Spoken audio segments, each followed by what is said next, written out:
Hello friends, how's it going today? I hope you all are having a fantastic morning, evening, night, whenever you happen to watch this. I am very excited because today's video is going to be books that I DNF'd in 2020.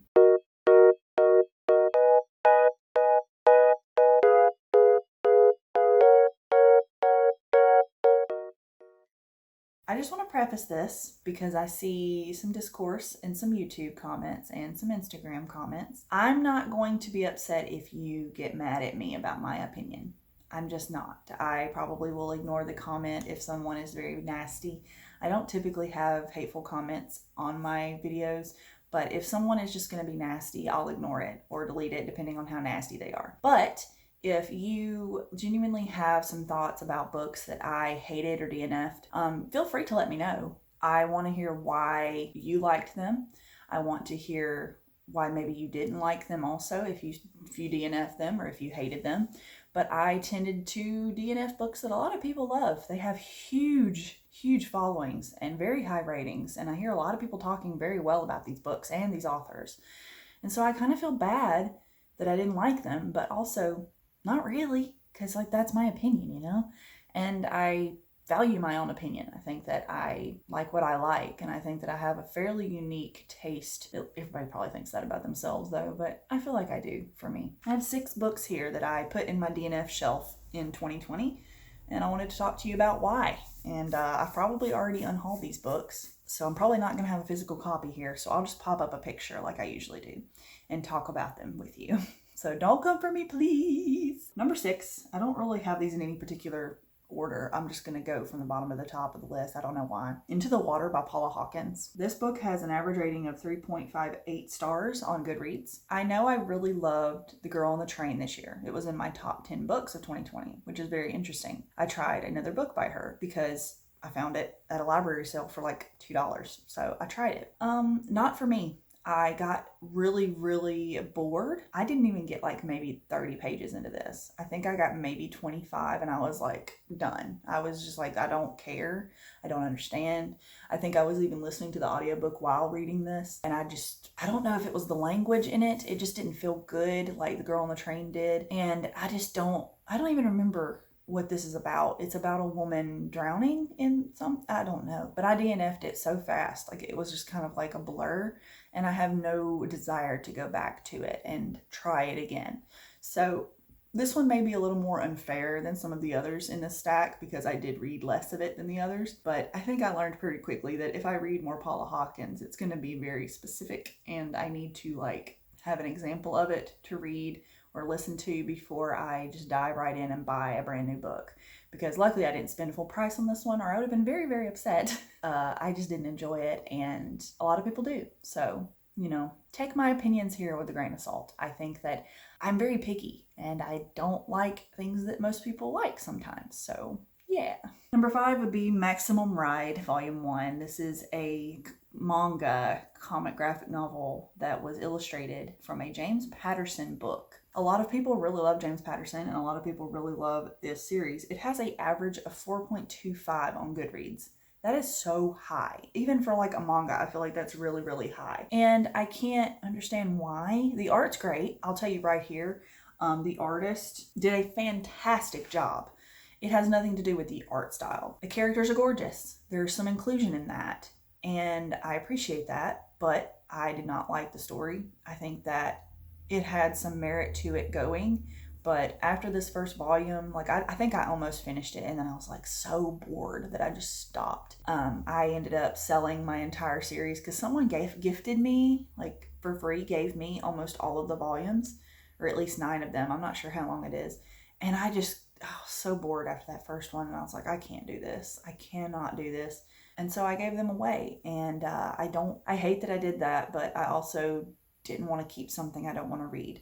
I am a big proponent of, letting things go and only keeping what I love. And the person didn't buy them for me. She was just donating them to me, and if I wanted to keep them, I could. So I don't feel as bad about it because of that. Just did not enjoy it. I think that a lot of people will enjoy this. A lot of older, younger people will like it, but I did not. Number 4 is The Woman in the Window by A.J. Finn. This is an average rating of 3.95 stars on Goodreads. And Once again, I think I read 50, 60 pages of this book and I did not like it. I was so bored. I had such high hopes for it too. Like, I was really interested in the idea of like a woman who's nosy and like scared to come out of her house, peeping at her neighbors, like, and then seeing something she shouldn't. Like, that just sounds really fun. It reminds me of that movie with Shia LaBeouf. What was it called? I don't know, but like where you just see something you're not supposed to, and then that whole movie's just thrilling and exciting and a chase and like crazy fun and exciting and scary. I didn't feel anything when I was reading this. I got so bored. I think that the writing wasn't something I was interested in. I wasn't enthralled in those 50 pages or whatever I read, and I just didn't care. It just bored me to death. Most of these I got bored, and I just couldn't see myself finishing a 300, 400 page book of boredom. A lot of people really, really love that book too. Number 3 is Lucky by Alice Sebold. This is a book that I feel really badly about rating so low. DNFing. I borrowed a copy of this book from my boss at work, and she let me borrow it because she knew that I loved The Lovely Bones by Alice Sebold. That's a story that I think I just have a lot of nostalgia with it. I know that's weird. I saw the movie in theaters when it came out when I was 16, like on my 16th birthday. For some reason, that's the movie I chose to see, and I don't know why. I think I randomly picked it, but I ended up really liking it. I think it was a beautiful story, a very sad story, and it kind of fits my brand, honestly. Like, I just always watched weird, creepy, sad, dark stuff when I was younger, and so I really enjoyed that movie, and I love the book, so she thought I might enjoy the actual author's experience and autobiography about her experience. She was raped, and it's a very sad, heart-wrenching, gripping story about her experience. And the reason I couldn't read it has nothing to do with the content or the author or the writing or what have you. It was the content, like what happened to her. I tried so hard to read this book. It is so difficult to read. It is not something that I think I can really recommend to people because I don't think I could read this. I read probably about 3 chapters, which I don't know how long that was. And I would read one every like 4 days. And it just put me in a state of mind that I did not want to be in. And being a woman or someone who identifies as female, it just put me somewhere I didn't want to be, and made me think about things in a way that I didn't want to think about them, and it made me uncomfortable. And I know that that's kind of the point. I didn't like it. I didn't want to feel that way, and it made me angry, you know? It made me more angry than anything, and I did not want to feel angry all the time. So that's why I stopped reading it. I did it for my own mental health, if that makes sense. I don't mean to be disrespectful to Alice Sebold or anyone who has gone through any trauma that is similar to this, because it is so bad, so dark, and so evil. And I can only hope and pray that anyone who has been through this finds some help and some support, because I cannot imagine, and I hope and pray one day that I never do know what that's like. I couldn't do it.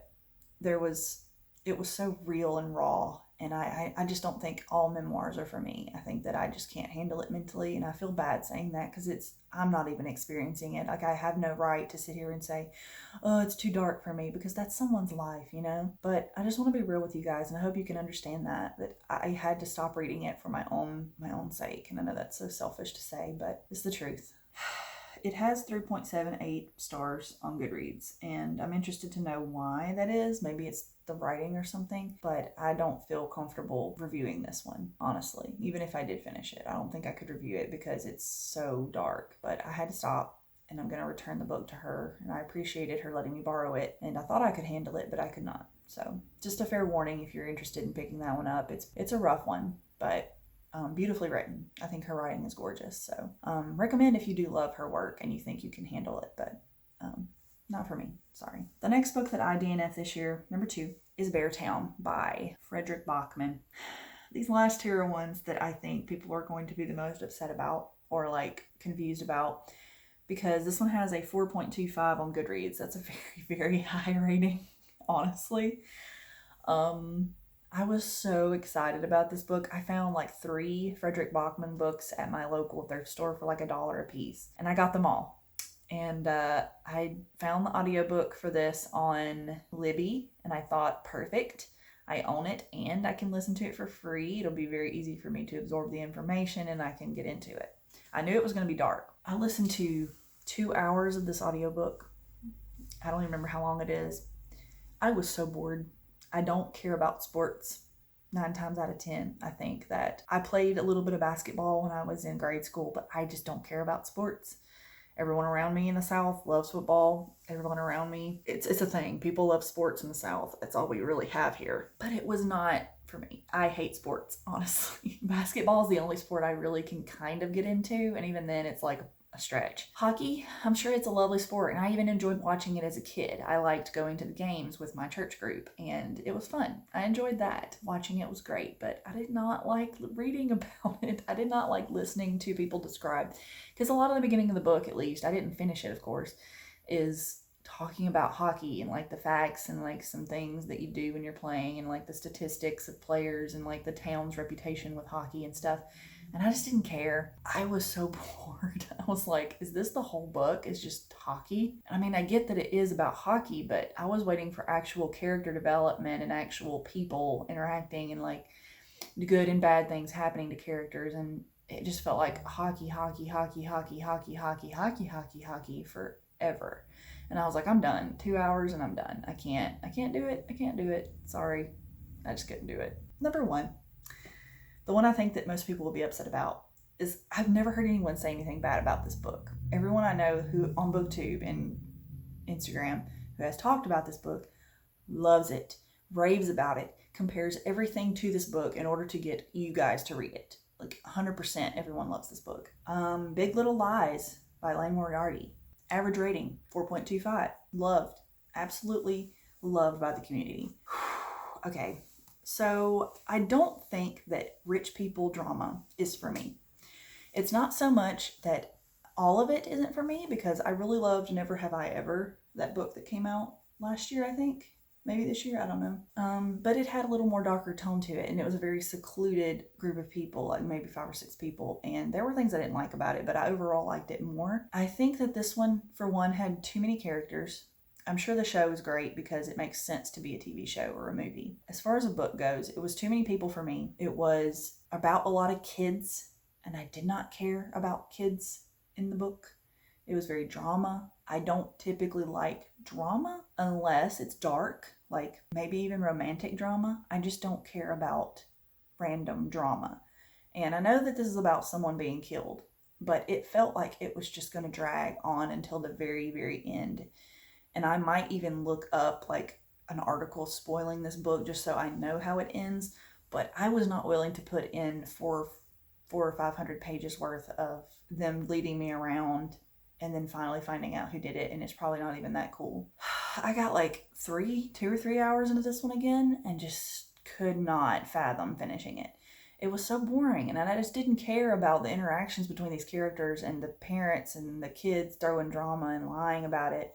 It just made me frustrated, and it upset me and made me mad, and I just couldn't do it. I just couldn't do it anymore. I hated it, and yeah, I had to DNF it before I just went crazy. So yeah, that's why I DNF'd this book, and I'm really sorry because I know it's a lot of people's favorite book. I just couldn't do it, and I had really high hopes for it, but you know, I ended up selling it. So yeah, that's the books I DNF'd in 2020. I hope that I didn't upset anybody too much, but it's honesty, and I had to tell you guys about them because I think that that is an interesting statistic for me to know the books that I just could not get through. And I'm interested to see what books I DNF in 2021 because, you know, it's only going downhill from here. But yeah, I hope you guys enjoyed the video. If you did, give it a thumbs up. Subscribe to my channel if you haven't yet. I hope to put out a lot of new content this year that's very exciting, very fun to watch. And I'll see you guys soon in the next video. Bye, guys.